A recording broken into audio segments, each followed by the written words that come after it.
Okay, I am streaming today, and the reason I am streaming today is that I don't really have a ton of time, and so I want to just go straight to YouTube and kind of do what I'm going to do, and then I got to hit the road. So, okay, I'm actually pulling up my live stream right now, and there it is. Okay, I can hear. Okay, so cool. Um, Interesting stuff working on today. Getting together with Valerie to go over the story because we really need to sort of pin down um, what's got to happen next. And for me, I there's a bit with animation. There's a bit of a tug of war between do you want to write a script and versus do a storyboard versus do nothing and just kind of talk it out bit by bit. So what we've been doing is sort of talking it out. We saw in the previous scene that the ninjas got surprised because the guy realized that Akari's got a knife sticking in his back, right?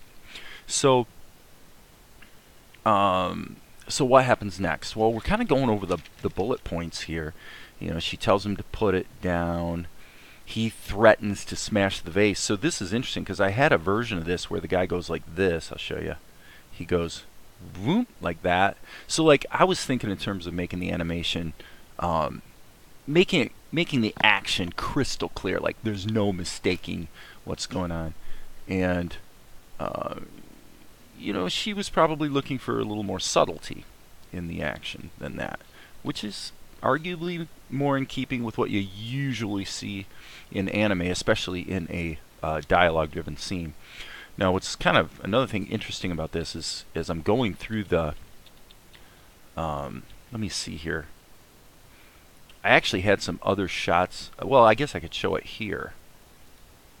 Okay, let me kill this one. So I had this shot of Akari, which there's a couple things weird about it because that line under her lip shouldn't be there. So, um, does it look good? Yeah, I mean it looks pretty good, but I'm not totally sold on the pose. And when I redrew it in this pose, I liked it quite a lot better. I thought it was a little more dramatic. So what happens? What I've been doing is actually just putting in like comic book style captions so you can sort of see what's supposed to take place. So the timing here is not pinned down. But basically what happens is, and I'm going to have to fight for this line of dialogue. I think it should be in there. And, maybe it'll get nuked. But so she says, I should thank you. That vase is priceless. He kind of gives a little grunt. And then instead of this blatant action where he just kind of like goes like this, just like, I'm going to smash it kind of thing, we're looking for something a little more subtle. So I'm going to have to work out the acting and the timing. But basically, here he's going to be looking at her, glancing at the vase, glancing back at his partner, like this, kind of like, what am I going to do? So it's a lot more subtle. And then we'll give some clarity with her next line, which is, don't even think about it unless you want to be paralyzed.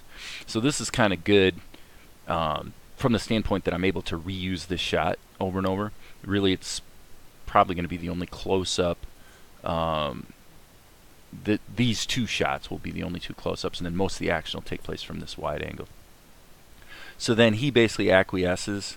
He kind of, after she makes that threat, she says to do it slowly, and then he looks at his partner for a moment. The partner, as you can see, has kind of got these little dot eyes.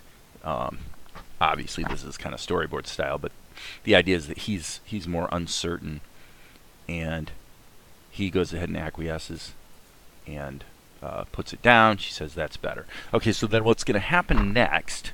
What are we doing here on time?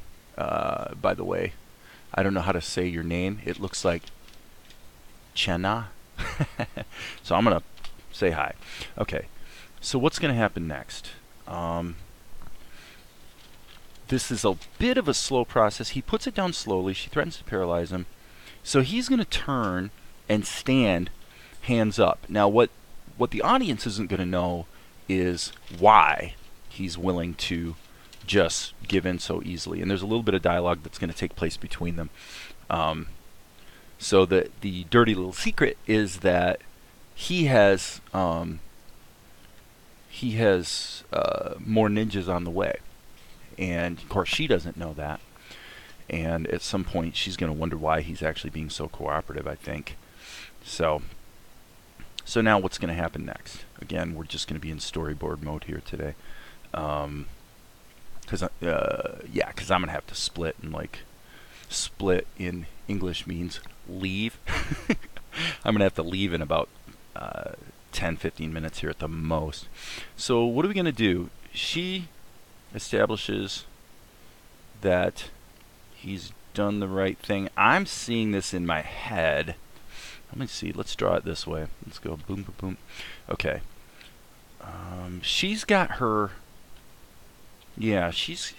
I may wind up redoing this. I'm gonna kind of just sketch it in and see if it turns out to be what I wanted. But I'm thinking, here's her. So she's basically got her hand on her hip, right? So that would put. Okay, so that doesn't work at all because actually her hip would never be there. So let's actually, just for the sake of completeness, let's go ahead and get her anatomy a little more on track. So there's her. Okay, so there's her, sexy little bottom right there. And so then her arm would be like something like that with her hand resting on her hip. Okay, so if that's the case, he just put down the vase. All right, let's just take a look here. Okay, so actually this kind of works out well because maybe the window would be here. So he's just put down the vase somewhat submissively. Maybe we'd see the hint of the blade still right there. But basically his partner would be his partner, who is much more uncertain. He's the guy that's got the Naruto hair. He's going to be kind of just sort of watching all this go on to kind of like what's going to happen next kind of thing. So he's a little too big there, using the S key to make an adjustment. Okay, so I think that works. I'm going to save my work. I'm trying to really save frequently here. Okay, what just happened? What the heck just happened? My second ninja just disappeared, and true to form, let's hit the S key, and now, okay, true to form, OpenToonz has decided to be stupid, which means that because I still had the S key invoked, I think I accidentally deleted the selection, but hitting undo does nothing. I can't undo it, which is of course utterly and completely ridiculous. So I'm going to hit Control Z a couple times and see if it comes back. And look at this buggy crap that's going on. Who knows what that even is? But this is what happens a lot with OpenToonz. At the end of the day, you rarely lose work, but you often, like frequently have to reload the program. It's always been true. Who knows? Maybe it will be true for a long, long time. We don't know.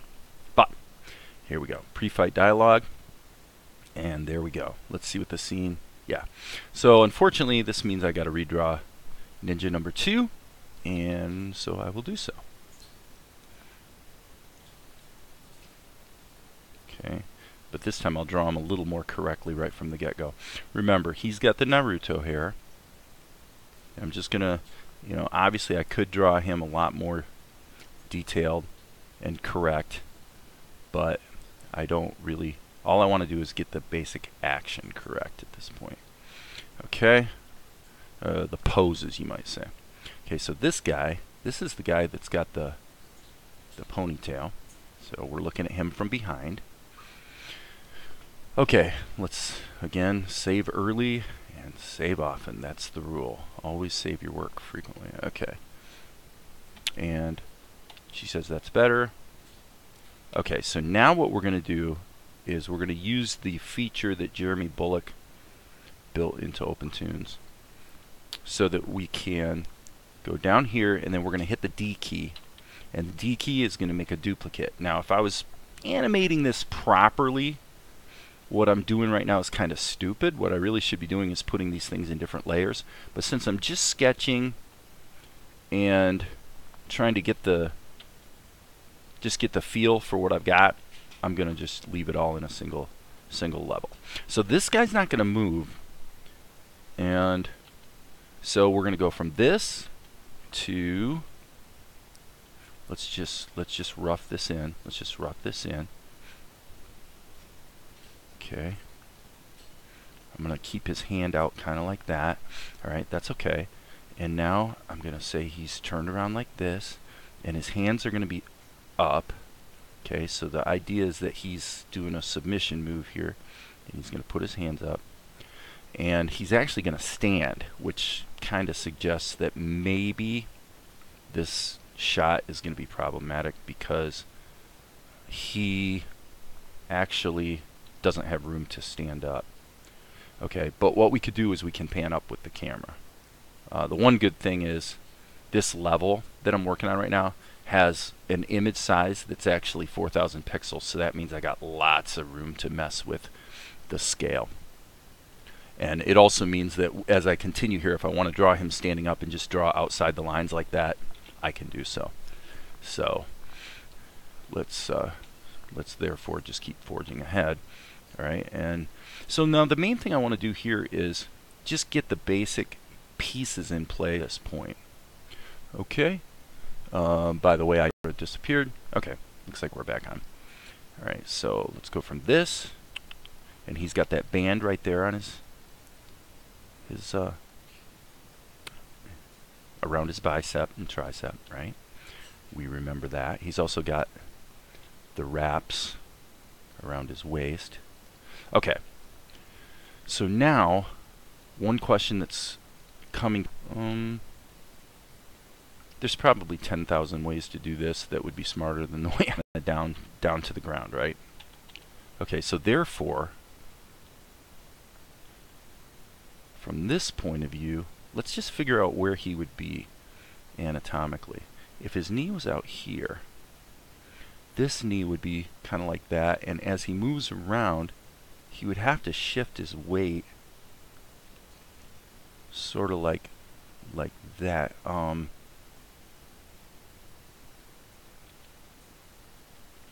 So the question is, could a human being actually do that? It's one of those things that since it happens off camera, you can sort of get away with it. But I'm going to say if our camera's looking more or less down in this direction, then we need to say, let's just place his knee. So let's place his knee there. Alright, and now what I'm going to do is I'm going to just rise him up. Okay, so he's rising up, and as he's rising, he's turning. Okay, and because I'm actually going to use the camera to my advantage here, to the fact that I don't actually see down here, so even though sort of anatomically we're fudging a bit, I don't care. I'm going to go ahead and cheat. Alright. Okay, so, and I want to make it clear that he's doing the submission move. So I'm going to have his hands up like this. Okay, which means this is highly foreshortened, and we're definitely going to need one more drawing. So let's add one more drawing.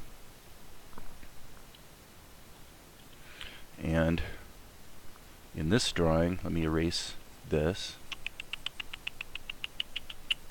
Okay. B key is the brush, and he's gonna stand,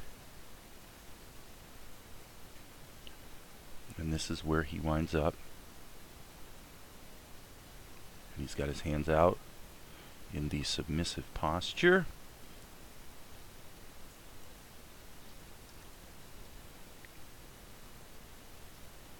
And then basically at that point, the dialogue between the two of them will begin, where she basically tells him what a completely sucky ninja he is, because if he was any good at his job, she never would have hurt him. So she basically starts making fun of him and stuff.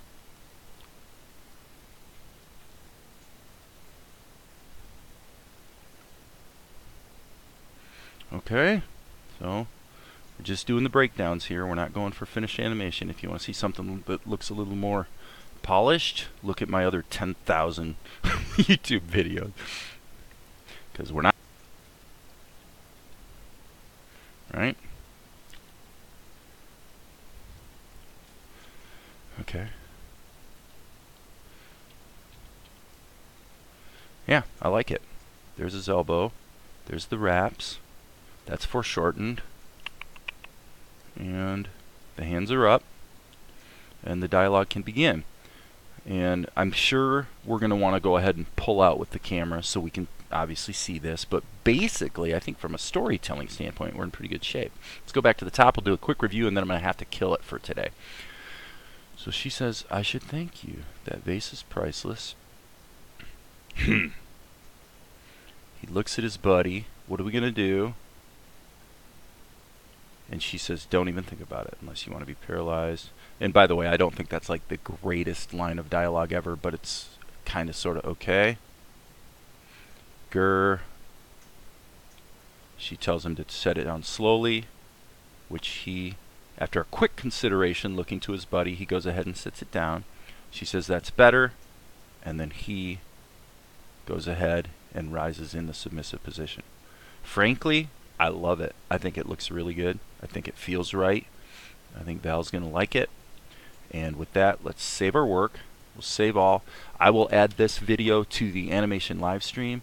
And my friend from somewhere in the East, I think that looks like maybe a Russian name or something. I have to say goodbye.